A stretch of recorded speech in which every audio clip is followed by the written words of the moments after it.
नोंथाङा नोंथांजों लोगोसे नोंथांनि नखरनि भटारखौ भेरिफाइ खालामाखैबा बे भिडिअआ नोंथांनि थाखाय गोनांथि। खुलुमबाय, आं राकेश रामसियारि बर'सा देरहासार इउटिउब चेनेलाव नोंथांमोनखौ गासैखौ बरायना लाबाय। दिनैनि बे भिडिअनि गेजेरजों नोंथांमोननि सिगाङाव आं फोरमायनो नागिरदों। इलेक्शन कमिशन अफ इन्डियाया 1 सेप्तेम्बर 2019 मायथाइयाव मोनसे गोनांथार राय फोस्रावदों। बे जाहैबाय नैबे साफ्रोमबो भटारशिपखौ थामहिनबा भटार नैबे आइडि थानाय बिथांमोनखौ गावबा गावनि भटारखौ भेरिफाइ खालामनो थाखाय बिथांमोना राय होदों। दा बे हिसाबाव नोंथाङाबो नोंथांनि भटार इलेक्ट्रल नैबे आइडि कार्ड बे आइडि कार्डखौ नोंथाङा भेरिफाइ खालामनांगोन आरो बेखौ मान्डेटरि होनदों आरो बे गोनांथिथार आरो बेखौ नोंथाङा भेरिफाइ खालामोबा नोंथांनि आइडि थामहिनबा नैबे भटार कार्ड बे भटार कार्डआ इनभेलिड जागोन। बेनिखायनो नोंथांमोनखौ आङो दिनैनि बे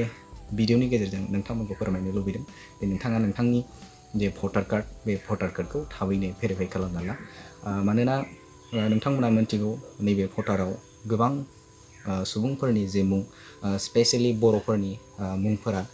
सोरनाबा सोमदोना खोमदोन जादों, बिदिनो बिबारिया बबारि बायदिसिना बिदिनो गुबुन गुबुन मुंफोरा टाइटेलफोराबो सोरनिबा बर'आ बाराव बा बसुमतारिया बिदिनो बसुमता बिदि जादों आरो माखासे रामसियारिफोरा रामसि यारि डब्लिउ दिले RAMCHIYARY बिदि बायदि जादों। गोबां बिदिनो नैबे गोरोन्थि दङ जायखौ नैबे समाव इलेक्शन कमिशन अफ इन्डिया मोनसे थांनाय नैबे सेप्तेम्बरनिफ्राय जागायनानै नैबे 15 अक्ट'बरनि गेजेराव मोनसे बिथांमोनखौ गावबा गावनि साफ्रोमबो नोगोरारिफोरखौ गावबा गावनि जे मुं नैबे डेट अफ बार्थ बिदिनो नैबे एड्रेस सोरनाबा भटार नि पासपर्ट थामहिनबा खायसेफोरनिया ओरैबायदि फैदों जेराव नों भटारनि फट'खौ नायोब्ला मोदाय बायदिसो नुलायलाङो। दा बैफोरखौबो नोंथाङा नैबेनि गेजेरजों नोंथाङा फोसाबनो हागोन आरो बेखौ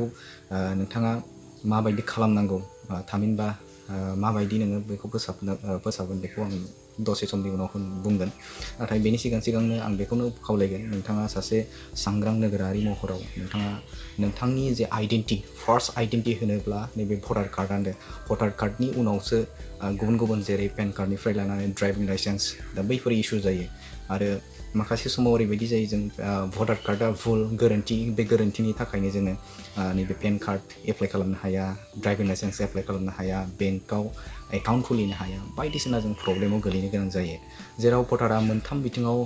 खामानि मावनायखौ नोंथांमोना मिन्थिगौ। जेरै नों फार्स्ट नोंनि नाम आइडेन्टिटी नोंखौ सेल्फ सिनायथि सासे नोगोरारि महराव नोंथाङा बेजों सिनायथि होनो हायो आरो गुबुन फारसेजों नोंथाङा बेजों एड्रेस प्रुफ जायखौ जों माना बुंदों नैबे गावबा गावनि थंनि प्रुफ बेखौबो नोंथाङा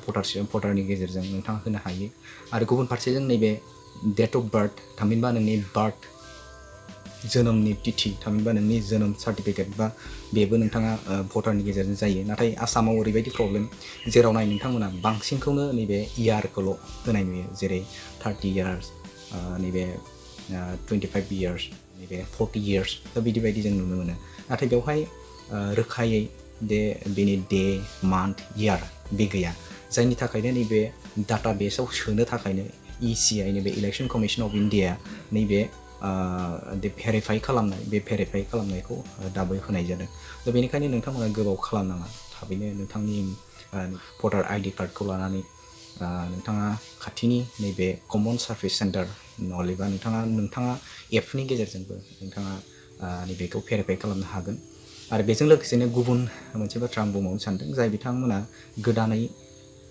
एड जानाय बा गोदानै नैबे जेराव मुं फैयाखै बिथांमोनखौबो गोदानै एनरल खालामनो हायो, गोदानै मुं थिसननोबो नोंथाङा हागोन। आरो लोगोसेनो नोंथाङा नैबे भेरिफाइ खालामनो थाखाय नोंथांनो गोनांथि जानाय डकुमेन्ट्स बे डकुमेन्ट्सखौ आं नैबे समाव बुंनो सानदों। आरो बेजों लोगोसे आङो डिसक्रिपसनावबो बेनि गोनांथि जानाय डकुमेन्ट्सफोरखौ लिरनो हागोन। आरो नोंथाङा बेजों लोगोसेबो आंजों कमेन्टनि गेजेरजों नोंथाङा सोंहरनो हागोन। बेवहाय गोनांथि जानाय डकुमेन्ट्सआ जादों नोंथाङा अनलि फर भेरिफाइ बे भेरिफाइ खालामनो थाखाय नोंथांनो नैबे रेशन कार्डबाबो जागोन, नैबे ड्राइभिं लाइसेन्स, पेन कार्ड, नैबे बेंक पासबुक नहलेबा नैबे इलेक्ट्रिसिटि बिल, नैबे गेस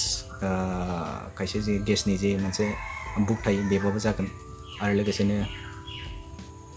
नैबेहाय आधार कार्ड बे आधार कार्डजोंबो नोंथाङा भेरिफाइ खालामनो हागोन नाथाय नोंथाङा मुं नैबे सोरनिबा मुं सोलायनाय नोंथाङा नैबे डकुमेन्ट्सखौ जोबोद गोनांथिथार बे जाबाय पेन कार्ड ड्राइभिं लाइसेन्स आरो बेनि अनगायैबो नैबे बार्थ सार्टिफिकेट नैबे स्कुल 10नि जे मेट्रिकनि नैबे मार्कशीट जेराव डेट अफ बार्थ लिरनाय थायो बेखौ गोनांथि नोंथाङा होनांगोन आरो लोगोसेनो जोंना आधार कार्ड बे आधार कार्डआवबो नोंथाङा होनानै बेजों भेरिफाइ खालामनो हागोन बेवहाय आं जिहेतु नैबे समाव सानैसोनिखौ अनलाइन खालामनानै आं मोनथिनाय बायदिब्ला बेवहाय नोंथाङा जिथिया नोंथाङा भेरिफाइल' खालामगोन बे भेरिफाइ खालामनायाव नोंथाङा डेट अफ बार्थखौ होनो हाखायो गुबुन फारसेजों नोंथाङा जुदि नैबे गावनि मुंखौ जुदि सोलायथारनांगौबा माने मुंखौ सोलायनो चेन्ज खालामथारनो आरो लोगोसेनो नैबे एड्रेस सोलायनो गोनां जायोब्ला नोंथाङा बार्थ सार्टिफिकेटखौ गोनांथि जाथारगोन मानोना नैबे नेमखौथ' चेन्ज खालामनांगोन नेमनि चेन्जनि थाखाय नैबे जायखिजाया नोंनि मुं थानाय जायखिजाया डकुमेन्ट्सबानो जायो फर एग्जाम्पल आं सिगाङाव बुंखाबाय PAN card driving licence ration card बेबाबो जायो मुं सोलायनायाव नाथाय गुबुन फारसेजों गोनांथिथारा जाहैबाय मा नैबे बार्थखौबो बेवहाय सोलायनो गोनां जायो बेनि थाखाय प्रुफ मोनसे हरथारनांगौ नैबे जोनोमनि थाखाय जेरै जों बार्थ सार्टिफिकेट बेनि अनगायैबो नैबे ड्राइभिं लाइसेन्स नहलेबा नैबे आधार कार्ड नहलेबा नैबे मेट्रिकनि मार्कशीट बेखौ होनो गोनांथार जायो बेनिखायनो बै डकुमेन्ट्सफोरखौ नांगौ आरो लोगोसेनो बेवहाय जाय बिथांमोना गोदानै इनरल खालामनो थामहिनबा गोदानै नैबे मेम्बारशिप नोंथांनि फिसानि बा जाय बिथांमोना 18 बोसोर जाबाय बिथांमोनखौबो गोदानै इनरल खालामनो हायो आरो लोगोसेनो नैबे 16 बा 17 इयार्सनि बिथांमोनाबो एप्लाइ खालामना दोननो हायो आफ्टार माने जेथिया बेयो जागोन माने थामहिनबा जेब्ला 18 जाहैगोन अब्ला बेयो हारसिंनो मा जाहैगोन बेवहाय बैसिम रिडाइरेक्ट खालामनो लांगोन माने नोंथांनि मुङा बेवहाय फैगोन दा बेनिखायनो नोंथाङा एप्लाइ खालामदों 16 बा 17 इयार्सनि बैसोनि गथ'फोरखौबो दा बेवहाय आं मोनथिनाय हिसाबाव बेयो जोबोद गोनांथिथार नोंथाङा नोंथांनि जे भटार कार्ड बेखौ भेरिफाइ खालामथारनांगोन आरो जुदि नोंथाङा खालामाब्ला